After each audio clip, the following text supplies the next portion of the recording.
or anything, or yeah. So you can't really tell. Oh, you hit play already, have you? Because he doesn't have like the big old Jew nose. But he can sniff out a discount. That's where he stands. Anyway, wasn't worth it. Please welcome the next act, Tom Pirrone, everybody.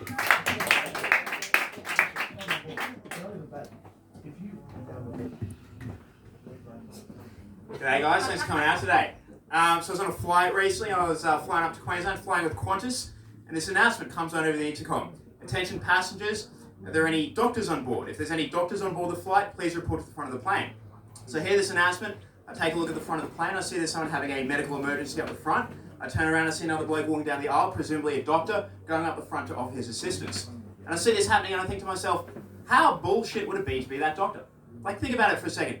This guy's worked all year round, he's finally earned himself a bit of time off work, a hard-earned holiday, and then Qantas just assumes that he's going to work for them during his time off for free. Like, how bullshit is that? I mean, like, when is it enough for these people? Where do they draw the line? It's going to be like, what, end of the financial year, June 30, you're on board a flight, the announcement comes on, attention passengers, are there any accountants on board? Anyone keen to help us with our tax return? I'm not going to pay you or anything, just out of the kindness of your heart. No, fuck that. Fuck that. I say, fuck Qantas, and more importantly, fuck unpaid labour. I think unpaid labour is fucking bullshit. I mean, call me old-fashioned, but I think if you do a hard day's work, if you sacrifice your time, effort, and energy, I think you should be reimbursed for that. I don't think that's too much to ask. And I think that any business, company, or organisation which takes advantage of people, which exploits workers in this way, I think they should be ashamed of themselves. I think it's disgusting, I think it's outrageous, and quite frankly, ladies and gentlemen, I think it's un-Australian. What do you guys think, though? Do you agree with me? Yeah? Okay, brilliant. So how about if you're an amateur stand-up comedian doing a gig at some shitty pub in Collingwood on a Sunday afternoon? You should at least get some free beers or something, right? Not too much to ask. No, look, I'm only joking. I am thrilled to be here today, whether I'm getting paid for it or not. I actually came here today from Richo, from the beautiful suburb of Richmond. I've been living in Richmond for around about a year now, and when I first moved there, everyone said to me, be careful of Richmond, Tom. It's a bit of a dodgy area. You got that safe injecting room there. You got to keep your wits about you. It's very seedy around there. But, you know, I thought I'd form my own conclusions in regards to the safe injecting room, so I decided to check it out for myself. So I waited until I had a day off work, so it was a public holiday. It was Anzac Day, in fact. So nothing better to do with my time on Anzac Day, so I'm like, fuck it. I'll walk on over there and I'll check it out for myself. So I walk on over there. I get to the front door of the safe injecting room, and there's a sign out the front saying, safe injecting room closed for the Anzac Day public holiday. Now, I don't know about you guys, but I'm pretty sure that if you're a drug addict, that's kind of like a full-time commitment. Like, I don't think you're getting days off from that sort of thing. It's not like Monday to Friday, you're a meth head, and then like weekends and public holidays, you're a fucking chartered accountant with 3 kids and a mortgage. Like, it's kind of all or nothing, I reckon. Is that 3 minutes, or?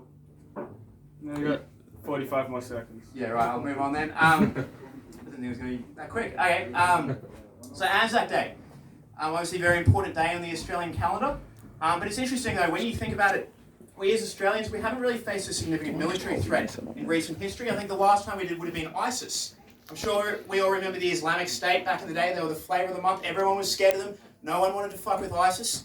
But we eventually defeated them. We eventually put an end to their reign. And I still remember turning on the radio in probably like 2018 sort of thing. And this story comes on talking about ISIS, talking about how they've almost been defeated. They're on their last legs, etc., etc. And apparently they were struggling to find new recruits to join their cause. So what they announced was, in order to expand the pool of potential recruits, rather than just recruiting men specifically, they were going to start recruiting women as well. Now, say what you want about ISIS. I mean, they copped plenty of flack in the media. They haven't done the best job PR-wise, I'll give you that. But I think it's great that they're just doing their bit for gender equality. I mean, they're trying to shatter a few glass ceilings, you know, trying to close that gender jihadi gap. And I think that's fantastic. I really do. But no, seriously, all jokes aside, fuck ISIS, fuck terrorists. I got no respect for those guys. That wasn't a punchline, but okay. It's interesting when you think about it. It's quite interesting. Those pricks who carried out the September 11 attacks, they actually got paid for their time. They were reimbursed for their labour. Whereas I don't see Qantas offering 72 virgins to all the doctors they're exploiting on their flights. That's my bit. Thanks, guys. Cheers.